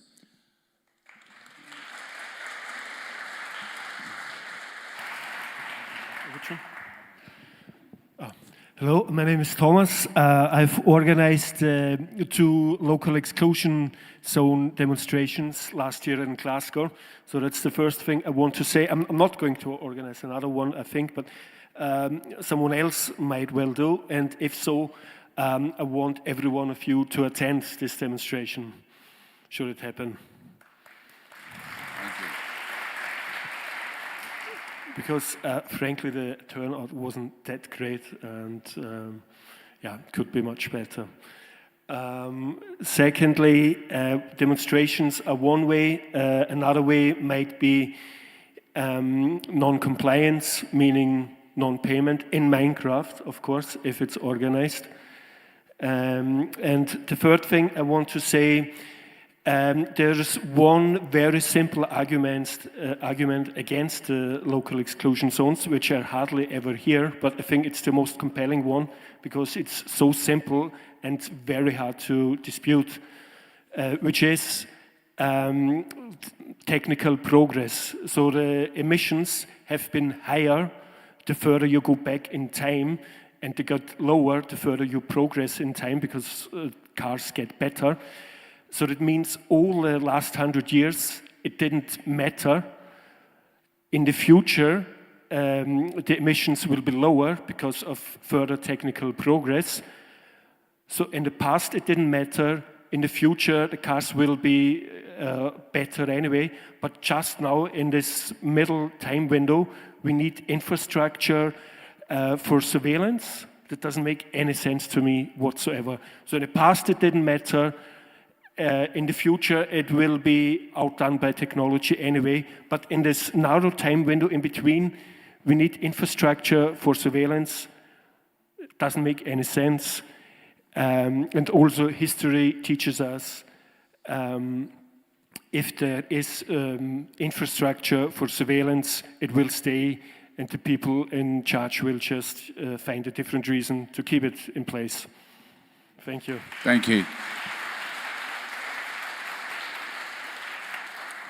Pam, are you also going to come up? Because this is going to be the last round. We are going to carry on informally. Just to say, we're going to go to Bucks Bar after. We invite you all to come over. It's 111 West Regent Street, Michael's place, but it's not far from here. I'm sure all of you know it, but we'd love to carry on the conversation informally. But just so if there's any more upstairs as well, because this is going to be the last round, but we're going to continue the discussion informally. So yes, the next person, please. Okay, you're the mic. My name is Faten Hamid, and I run the Scottish Racket Association. I've been a community woman since I finished my master's and degree in vet school in Glasgow. So for over 30 years. So to me, Glasgow is my home. And I've dealt with hundreds and thousands of people from all walks of life. Lately, we kind of really been hitting our head with a brick wall. Businesses are closing. Only this morning, I had a journalist with me going to 2 businesses that each business cost them over £600,000 to open, nearly now closing, in different areas in Glasgow, by the way, not one beside each other. And actually, the journalist was nearly in tears looking into this, and no one is, because of LEZs and because of the parking charges and the increase of the parking charges. People cannot afford. Mike said a good thing here about SNP authorities. I don't call it authoritarians. I call it, sorry, please accept it from me, it's a dictatorship. Sincerely, it's a dictatorship. I've written it before in one of my tweets. I had lots of people, they say, oh, you say dictatorship because where you come from. But dictatorship, it doesn't come only killing blood. Services is being killed. Businesses is being killed. Look at just Sicky Hall Street there. I used to take my children Saturday nights, the buzz and people. Now it's dead. Who killed this? I'm sorry to say, SNP. And we need all of us to stand against this, regardless, whatever we believe in. I used to take councillors and MSPs to different businesses, different community homes and whatever. They used to deal with it. But with the SNP, either you vote for them or they would not want to know. So please, let's put all our voices together for the sake of the beautiful city, for the sake of our children, our grandchildren. Thank you.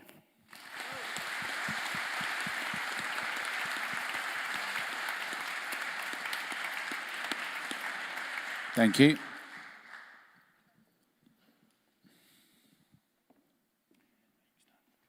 Thank you. My name's Susan Crosthwaite, and I'm actually representing the rural communities of Scotland rather than the city communities because I live in the rural communities. But one of the reasons that many of our businesses all over this country in particular are struggling the way they are is because of the energy costs. And the energy costs are mainly due to wind power. The wind is not free. We pay huge subsidies, and when the wind doesn't blow, we pay constraint payments to them, and they are now erecting many of the wind farms for the constraint payments and not for the energy that the wind might produce when it blows.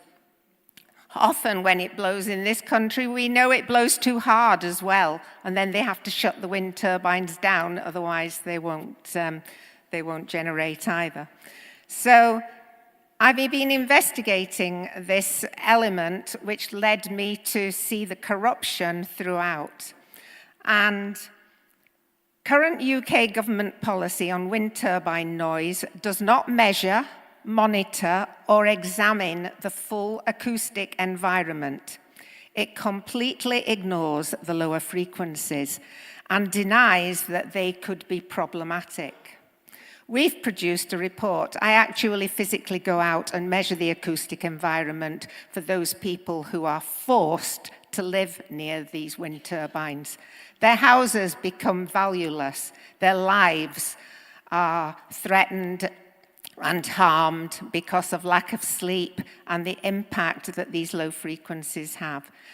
The wind industry and our politicians deny that this happens because they set up the regulations which monitor and which rule what our planners say. So we actually have given a lot of evidence at public inquiries, but the reporters and the planners can't act on the evidence that we give because it's not planning policy, because the Scottish current planning policy is to follow ETSU R97, which only monitors audible noise. And many of the rural communities are getting together now to fight this, and they're recognizing the damage that it is doing, not only to the rural communities, but to the cost of every business and every household. Because not only does it put your energy bills up, but it puts up all your grocery bills, everything. We're losing all our steel industry in this country. We're losing any heavy industry because wind power doesn't have the energy in it to produce anything. All the blades and all the turbines are produced in China from coal-fired electricity, yet we're told we can't mine coal. My father was a miner, and I know all about mining, and it has problems, but not nearly as many problems as the loss of peat, the birds that are lost, and all the negative impacts from wind turbine noise. So I'm very sorry to disagree with that gentleman over there, and I have no problem with a farmer wanting to have one wind turbine to help offset his energy bills. But these 200 meters and 260 meter turbines that are now going up and being passed willy-nilly by the Scottish government because they don't listen to any, there's no democracy, no democracy there.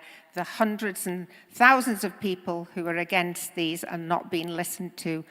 As Donald said, they're being ignored, and we are being ignored. So if you know anybody, who we're out there to help. Thank you very much.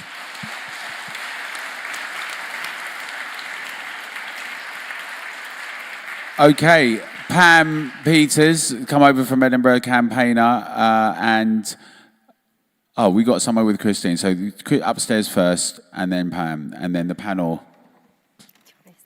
Hi there, I'm Heather. I'm from America, and I'm a proud petrol head. I just wanted to say I've lived in Glasgow 11 years, and I've never seen the city in such a state, as a lot of people have said already. It's a shadow of its former self. One of the things that I found the most effective in engaging with people and kind of opening up dialogues, as others have mentioned, about the most important thing getting into these conversations with people is joining grassroots movements like the Potholes Make Glasgow group that's on Facebook. I found it's really helpful to ask questions, and it gets people thinking on a deeper level, like talking about the LTNs, the livable neighborhoods, increased parking fines, reduced parking spaces, all these cycle lanes that have popped up that nobody seems to use. And one of the most effective things I found is to bring up how if Glasgow City Council can't even collect the bins properly and can't fix the roads, how do we expect them to implement these livable neighborhoods? How do we expect them to do all of these grand plans? And a lot of people want to know, okay, this isn't a Glasgow City, what does the council have to do with these larger schemes, right? And so it just opens up the door to talk about these top-down initiatives from, say, the UN Sustainable Development Goals, Agenda 2030, and that sort of thing. So I would just encourage everyone to, if you haven't already, get involved with some of these grassroots movements and really try and talk to our neighbors and start asking questions. I think the most effective thing is to not lecture people, but to ask questions, and then that plants the seed, and then they can think about it. And I think that it kind of opens the doors to other things that they might think about too. Fantastic, thank you. Thank you. Pam. I'm being coerced into talking to you tonight. I'm from the Together group in Edinburgh, and we had an event like this in July last year. At that time, we're trying to raise awareness of the issues and paint a bigger picture for people, because I've got to say, I have to commend you guys in the room tonight for the passion that's been shown here. And some of you might not be surprised to think that I don't see that in Edinburgh. I see complacency, I see, I don't know, certainly not that passion that we're hearing tonight. We've followed your activities here closely, because obviously you've been ahead of us with your low emission zone, and I'm taking home the low economy zone and the local exclusion zone, because I think these absolutely nail what the policies actually mean. I've resonated with everything that I've heard tonight in terms of what's happening in Edinburgh, to the footfall in the city's down, the potholes, the roadworks, the holes in the road, the litter, all the things that the local authority should be doing for us, and they're not. And then all these bollards and cameras and planters and all the rest of it that money is being put into. So everything I've heard tonight I've resonated with. We're the city, and I think, my hope is that, we can get them all under the Together umbrella, because that way then there's a consistency of message and there's a more chance of our voice being heard. In Edinburgh, the cycling community is very vocal, they're very influential, and I think in order to counter that, we have to work together. The other thing I think that's commendable for tonight is that you have business representatives on the panel. We were not able to elicit support from the business community. We spoke with the Chamber of Commerce, we spoke with the Federation of Small Business, and they were not willing to come to the event, let alone individual businessmen. And I think that would add to our cause hugely if we could have the business community supporting us. And I think just one last thing about the kind of apathy at a political level. I think people haven't spoken up because they felt it's pointless, because our voice is not heard. And again, I think you were saying ignore, ignore, ignore. I think that's people's experience as residents and as citizens. And again, I think it's only by organising events like this and coming together and supporting each other to be brave enough to speak out that we're actually going to get anywhere. Thank you very much, Pam. Yeah. Right. So we're going to do the impossible. Oh, you got one. You can pass it to Michael. Are you good? We'll pass that one to Penny, please. 1 minute to leave the audience with something from tonight and from your observations about what's happening. It's impossible, but we'll obviously carry on talking afterwards. I'm going to ask each of you to do that. So we're going to go Ben, then Michael, then Donald, then Penny. A lot of those last conversations were very much based on local experiences. And so someone who's probably I've flown about 500 miles to get here.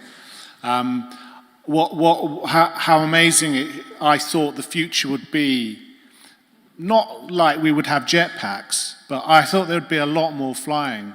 I thought, I live in the very southeast corner of Britain, and I'm always amazed at how many obstacles there have been put in our way to travel. But travel is how wealth is made and how it's distributed, and if you like, how it's redistributed.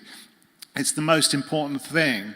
But it's been difficult to get here. I've had to drive 100 miles to get to the airport. Then there's the 500-mile journey from the airport. And then, my God, it's 16 quid to travel 10 minutes on a bus and back, right? It's cost hundreds and hundreds of quid just to get here.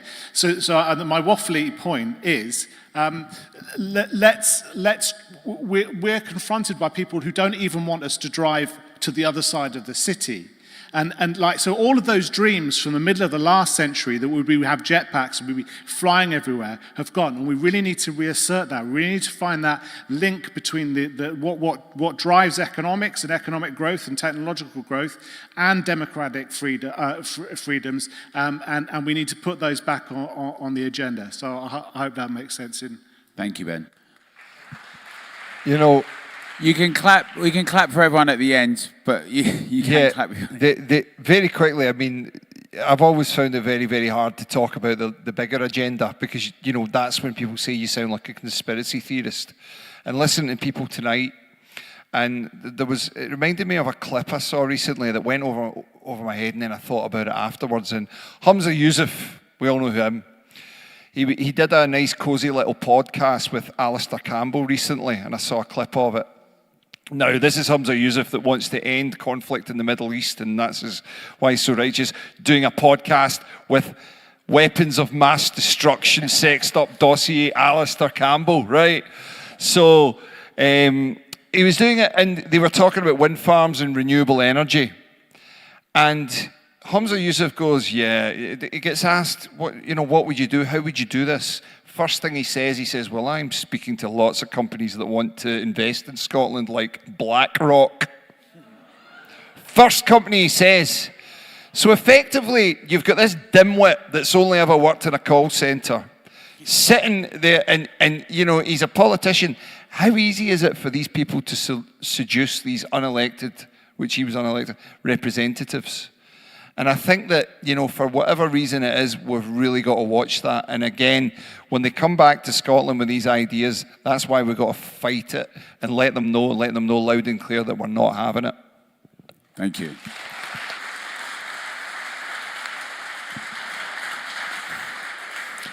I agree. What I'm taking from tonight is a lot of unhappy people, a lot of angry people. I'm one of them.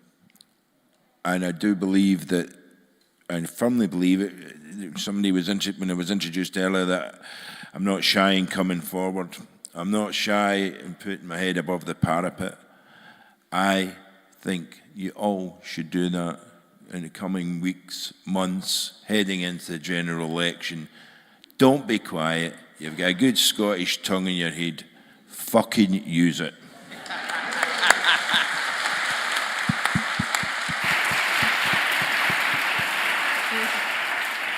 I don't know how you follow that. I think the language is really important.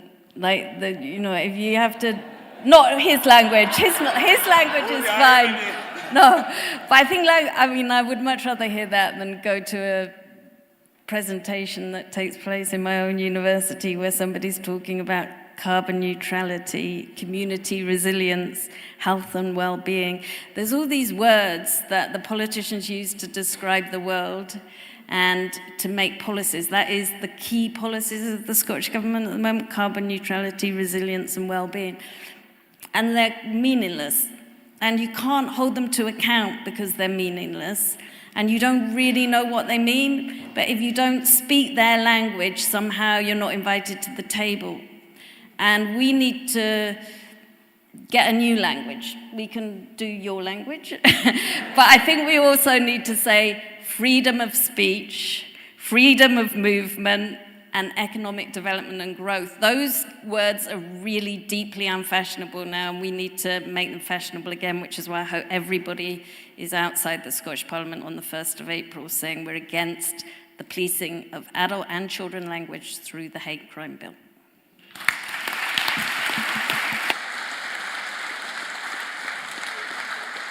Right, just to say, before we go for a drink, it's really, really important, these meetings around the country, around the UK, in towns and cities, up and down the country, public forums where we actually get to hear from the public and we actually take ourselves seriously.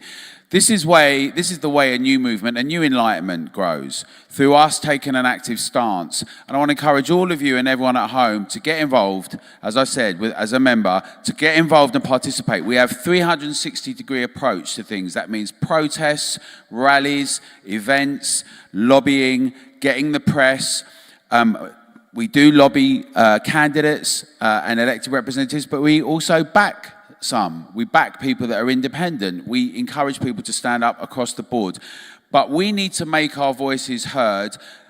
As when we came to Edinburgh, we'd grown up a bit. Now we're in Glasgow and Aberdeen. We need to unite everyone across Scotland and across the whole of the United Kingdom. They can see that we've got common interest, common sense. Let's reassert the idea that Thomas Paine said of common sense and us having a common interest with one another and principles, that many of which were promoted and inspired from the Scottish Enlightenment. We need to rekindle that. We have got a cabinet together, as Ben is the chair of the environment, and each of the areas is focusing on things, putting reports out, encouraging things like productivity, dynamism, economic growth, all these unfashionable terms. And whilst I really think it's ridiculous and very sad that the same smears are sometimes used, as I said, right, they're becoming less and less. And we're seeing that even articles in The Guardian are having to concede some things, like around low traffic neighbourhoods, like around the ultra-low emission zones. And the point is, it's really up to us. So people might remember Lord Kitchener's poster, right, where he was pointing, he was a masterstroke in propaganda. But the point is, it is up to us. There's no point looking anywhere else or even complaining, and asking questions is really important. But if you want to really see something change, it's going to be down to you. It's not going to be together or me or so, it's all of us. And that's why that name is there. So I'd encourage everyone to get involved. Come and see us tonight.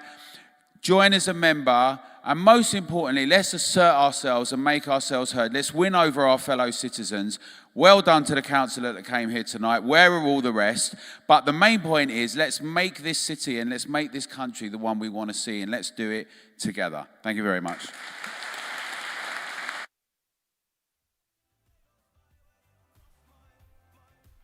Much to the panel. Brilliant.